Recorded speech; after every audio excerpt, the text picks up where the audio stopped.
guys, welcome back. If you're new here, my name is Becca and today I have my June wrap up.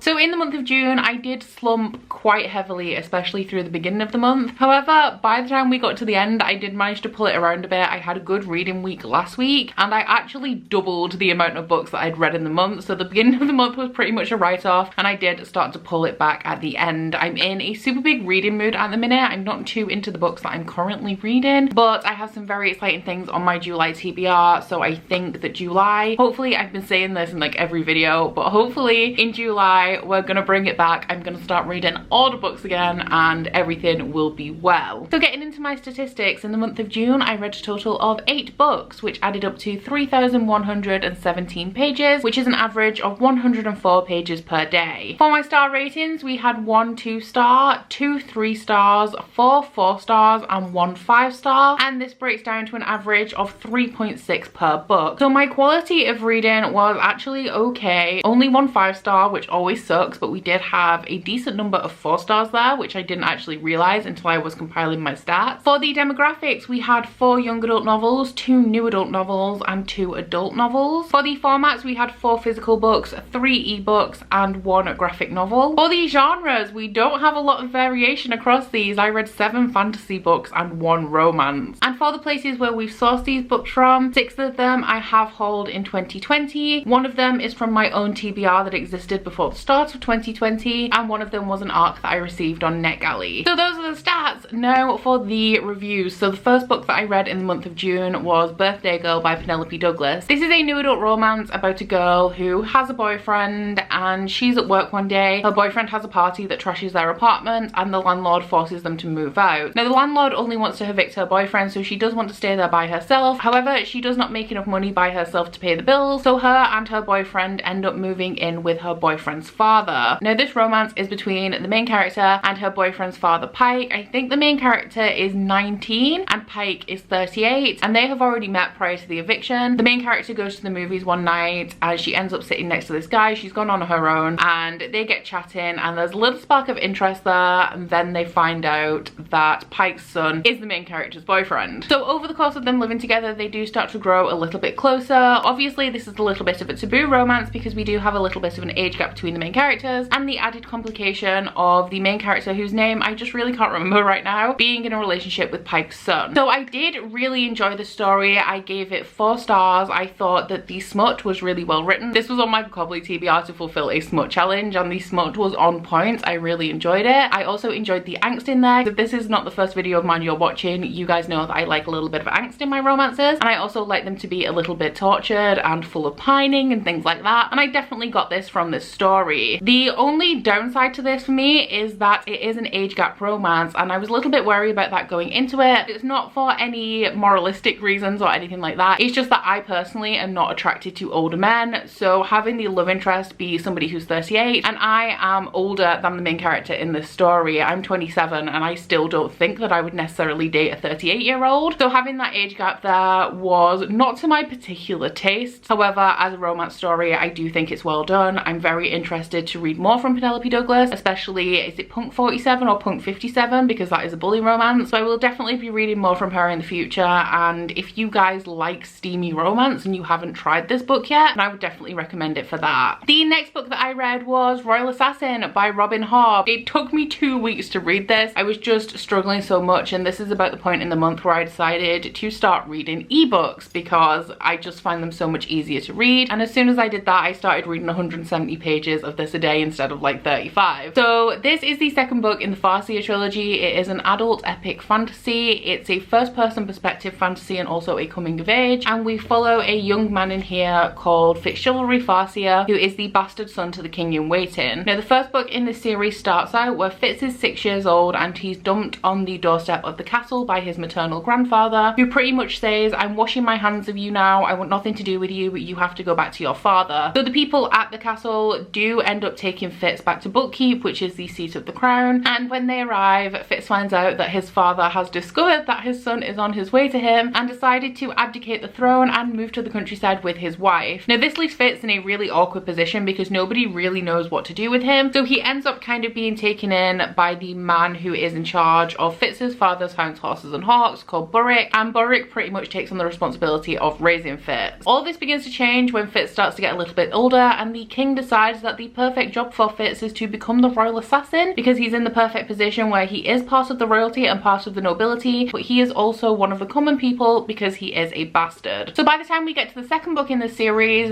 Fitz is 15, and it is a lot of teenage angst, kind of. It's not teenage angst in the traditional way because it is adult epic fantasy, but this does take place through Fitz's teenage years. So we have a little bit of romance in here. We see him start to grow into himself and start to challenge the people around him as opposed to just following orders blindly as he used to do. And we also see his magic develop, because there are two types of magic in this world. There is the skill and the wit, and the skill is the ability to connect with other people mind to mind, and the wit is the ability to connect with animals. In this world, the skill is something that is revered and only the royal family can do, and the wit is very much frowned upon. So we see how these two magics are developing throughout this book. It's kind of a soft magic system because you don't really know much about either of the magics or how they exactly work, and you are of course also in the head of Fitz. And the thing about this is that Fitz is an unreliable narrator, not because he intends to be, just because he generally does not know anything, but he is such a trusting and trustworthy character that you just don't question him. So it does always come as a shock when something happens that you did not anticipate, because you trust Fitz wholeheartedly, but he is very much unreliable and it's no fault of his own. He just does not know everything. So I gave this 5 stars. It is my only 5-star read of the month. I did definitely enjoy this. I struggled a bit at the beginning. It has a very slow start, although I did enjoy that. I find Robin Hobb's writing to be very atmospheric and immersive, but I definitely think that the build-up is worth it, and I'm looking forward to the third book in this series, which I will be reading in July. I have heard that some people find the third book disappointing and there's a twist in there that people don't like, but regardless, I'm excited to conclude this trilogy and move on to the next series in the realm of the Elderlings. I then read the arc that I had on NetGalley. I do have a physical copy now because it was the June Illumicrate book, and that is Court of Miracles by Kester Grant. This is a super hyped 2020 young adult fantasy release, or young adult historical fantasy release, I guess. And I'm sorry, it's just really reflective, so you're probably not going to be able to actually see it while I'm talking about it, but this is a brand new release that is a retelling of Les Miserables. In this book we follow Eponine, and as the story starts out, her sister has sent her to join the Thieves Guild because their father is about to sell her sister into prostitution at the House of Flesh. Eponine goes to join the Thieves Guild for protection because when you join a guild, you kind of cast off your family and any other associations that you have, and you become part of the guild family and they protect you. So Eponine is an extremely talented thief. She's very small, she's very fast, so she very quickly rises to high esteem in the Thieves Guild. And the Thieves Guild, I should probably mention, is one of 9 guilds that make up the Court of Miracles. So the Court of Miracles is the criminal underworld. A few years after Eponine has been in the Thieves Guild, she meets Cassette, and Eponine decides that she's going to grow closer to Cassette so that she can trade her to the master of the House of Flesh in exchange for her sister. However, as the story goes on, Eponine does start to have second thoughts. So I gave this one 4 stars. It did just come in at 4 stars because I did really enjoy this. I thought that it was very enjoyable. Enjoyment rating on this is 100% 4 stars. My favorite thing about this story is the Court of Miracles and learning about the different guilds. They all have a little bit of a different vibe. They have a code that they all abide by, or they all are supposed to abide by, and the politics and dynamics within the Court of Miracles I found very interesting. I also really liked the historical French setting, which is something that I didn't necessarily expect because I don't like historical fiction or historical settings. However, I have realized over the last couple of months that historical France I do actually like. So I enjoyed seeing the Court of Miracles in this historical setting, along with the start of the June Rebellion, which is the rebellion that is depicted in Les Mis. However, I did have a couple of issues with this story. The main one is that I feel like a lot was glossed over. So the main thing that this is focusing on, aside from the action of the plot, is the relationship between between Eponine and Cassette and what is driving Eponine to do what she's doing, and that very much hinges on the relationships in this story. But this book does skip several years. Now, Les Mis is over 1,000 pages, and even though this story starts around halfway through the narrative of Les Mis, because Eponine is not in the beginning of Les Miserables, it still could have been with a longer book, and I feel like it should have been a longer book so that the reader truly gets the dynamic and the relationship between Eponine and Cassette. Because what this book does is it starts off in, I think it's 1823, and it talks about Eponine joining the Thieves Guild. Now after that it just skips 6 years and Cassette is already here and Eponine is about to start orchestrating trading her in. Now I feel like we needed something across that gap to see Eponine's feelings for Cassette and how the two do start to form a bond, because I feel like without that I didn't really care whether Eponine traded in Cassette or not. I just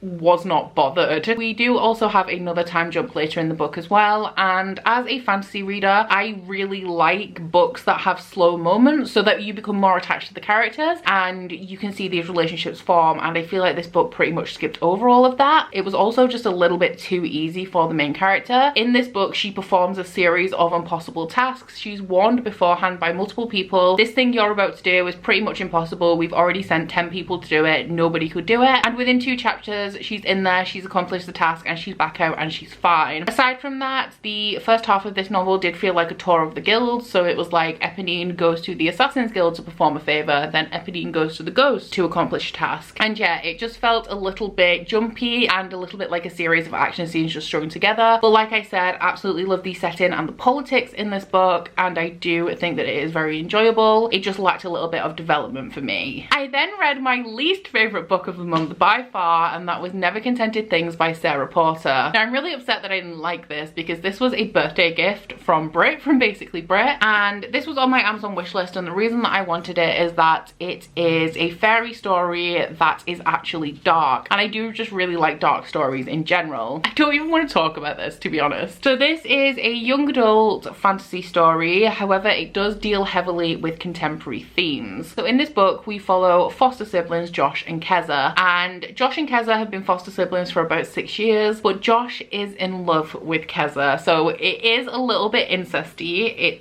It's not a great dynamic because it also has a lot of toxic relationships in it as well, although I will give it that that is the point of the story, that these relationships are unhealthy and are toxic. So the plot of this is that Keza is just about to turn 18, which means that she will have to go to a group home because their foster parents don't like her, they only like Josh. So as soon as she's 18 she won't be able to stay, and both Josh and Keza are desperate to stay together and not have to be separated. So one night they meet a group of very beautiful people who turn out to be fairies, and Josh goes missing. So naturally Keza spends some time looking for him, and before they know it they have both been sucked into this alternate dimension fairy world kind of situation. So about the toxic relationships in this, that really is the point of this story. This is a contemporary novel that deals with contemporary themes with a little bit of fantasy in there. The main reason that I don't like this is because it is a fantasy story, or a story with fantastical elements that is told in a contemporary style, and I really don't like that. Like, I can read contemporary fantasy like The Devouring Grey and enjoy it, but if it reads like a young adult contemporary and it's a fantasy story, there's just something about that combination that I just really do not gel with. So overall this is a book that is about hope and how people who don't have very much in their lives cling on to the only things that they have that they perceive as good, and in the case of this novel it is Josh and Keza clinging on to each other. The fairies in here are definitely dark. They are not pretty attractive creatures, they are strange, they are twisted, and there's a lot of this that reads a lot like a fever dream because it takes place in the fairy world and things are always shifting and things are always twisting, and it is a very loose, like, fabulism style of fantasy where nothing is truly explained. And while I don't need a hard magic system to enjoy a fantasy book, I do need it to have just a little bit of something. Like,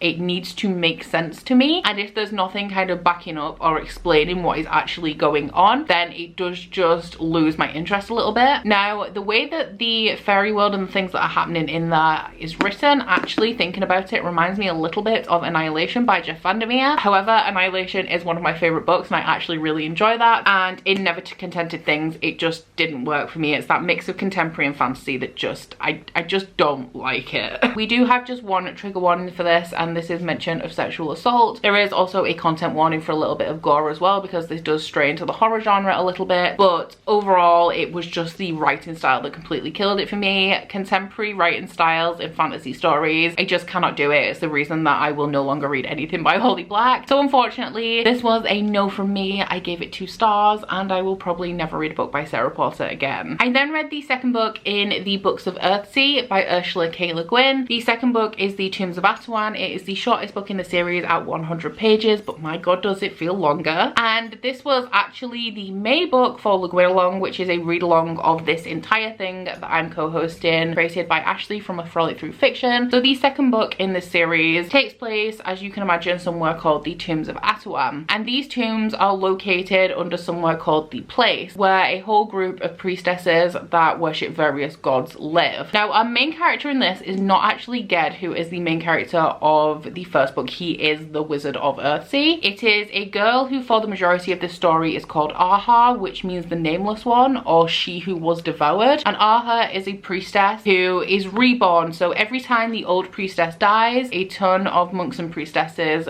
from the place go out into the surrounding areas and they find a girl child that was born on the same day at around the same hour that the old priestess died. And when she's 5 years old, she gets brought to the place and she has to take up the mantle of the high priestess. So the main character does not have a choice in this. It is her destiny. It's something that she's not necessarily been forced into, but it is something that was chosen for her. For the majority of the book, we are following her as she's growing up, learning her responsibilities as this priestess, exploring the tombs of Aswan, because she is the only person who's allowed to, as it is a sacred space. Ged does make an appearance in here as well, but it is mainly following her, and like A Wizard of Earthsea, it is an incredibly moralistic story. It is about our main character coming to terms with her destiny and also deciding whether this destiny is right for her or whether she wants more from her life. I did give this one 3 stars, the same rating that I gave A Wizard of Earthsea. However, I did enjoy it significantly more than A Wizard of Earthsea, because that one only just got 3 stars. This one's a little bit higher rating, but still a 3-star rating. I think that Ursula K. Le Guin's writing is a little bit better in this one. A problem I had with A Wizard of Earthsea is that it had like massive info dumps of world building at the beginning of every chapter, and this one was a little bit more seamless. It is a very slow story. There's no action in it pretty much, aside from a tiny bit right at the end, and that was my main issue, that it's just a little bit too slow for me. And these stories so far are a little bit too moralistic, because the moral is the purpose of the story as opposed to it kind of just being embedded in the story. To be honest, I think that is pretty much all I have to say about this one. But the live show for this is going to be on the coming Saturday on Ashley from A Frolic Through Fiction's channel. I don't remember what time. I think it might be 10 p.m. BST, but I'll pop a link to Ashley's channel in my description box so you can head over there and check it out. The next thing that I read was Rat Queens Volume 3 by Curtis J. Weeb, and the illustrator in this particular volume is Tessa Fowler. This is the 3rd volume of the Rat Queens comic series, as I'm sure you can imagine, that follows 4 boozy battle maidens that are essentially mercenaries. And right at the beginning of this series, we start out where they have been thrown in jail yet again because they've started another bar fight, and to be released from jail they have to complete a mission for the realm. So in volume 3 we've moved on from that. This predominantly takes place at the Mage University, where Hannah, who is this one, has returned there to find out what's happened to her father, as she has not been able to contact him. Now, this does delve into the backstory of quite a few of the queens, and there's more going on than just that, but obviously it's a comic series so I can't really explain too much about it. But I really love this series. This series has 4 absolutely wonderful badass women who all have very different personalities. They're very temperamental, they're slightly aggressive,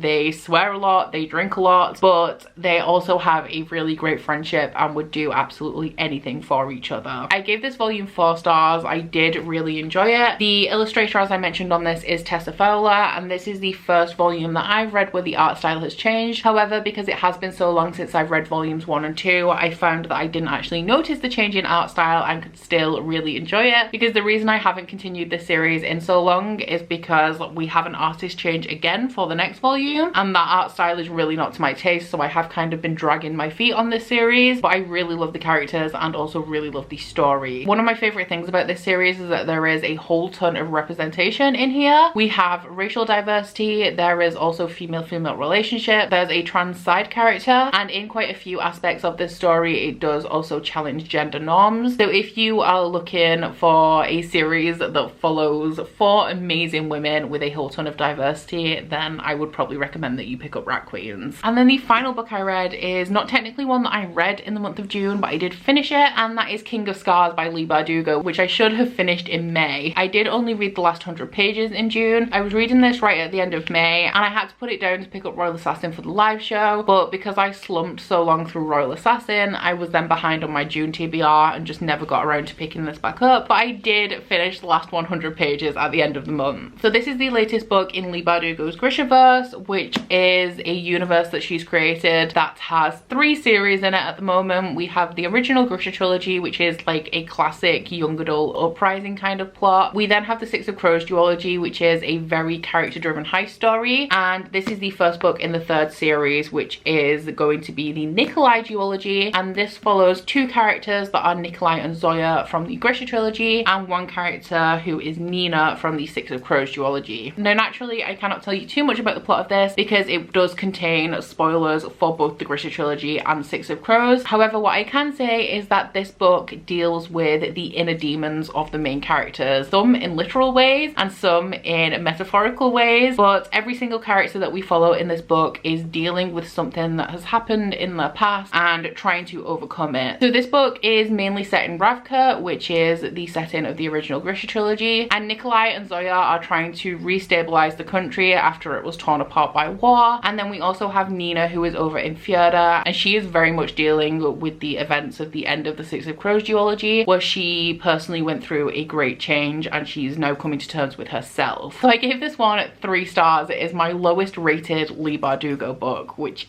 is sad because Nikolai is actually my favorite character from the Grishaverse. My main issue with this is that I don't feel like the perspectives in here should have been Nikolai, Zoya and Nina. I think that we could have very easily had a Nikolai and Zoya story and also a Nina story, because Nina is in a separate part of the world doing her own thing, while Nikolai and Zoya and also another new perspective in here, Isaac, are all over in Ravka. I don't necessarily think that Nina should have been removed completely, because I do think that she definitely has a story to tell and she is an enjoyable character to follow, although she isn't one of my favorites in the Grishaverse. I just think that to keep pulling the reader away from what is happening in Ravka and take them over to Fjorda was not necessary, because at this moment Nina's storyline does not join up with Nikolai and Zoya's. Now it is very possible that in the 2nd book in this duology we are going to find out that Nina is actually relevant, like I'm assuming that her perspective is going to become more relevant, but at the moment for the story it was just a little bit too disjointed. I was a lot more interested in what Nikolai and Zoya were doing in Ravka than I was in what Nina was doing, so it was extremely easy for me to put this book down and just not want to return to it, because I was coming up to a Nina chapter and I would rather just not be. My only other real issue with this is linked to that, and it's just that I cannot deny that I put this book down for a month and had no desire to pick it up, aside from for the reason that I was currently reading it and I needed to finish it. So my intrigue was very low with this one. I don't think that this duology is necessary. Kind of glad that it is, because I really like Nikolai,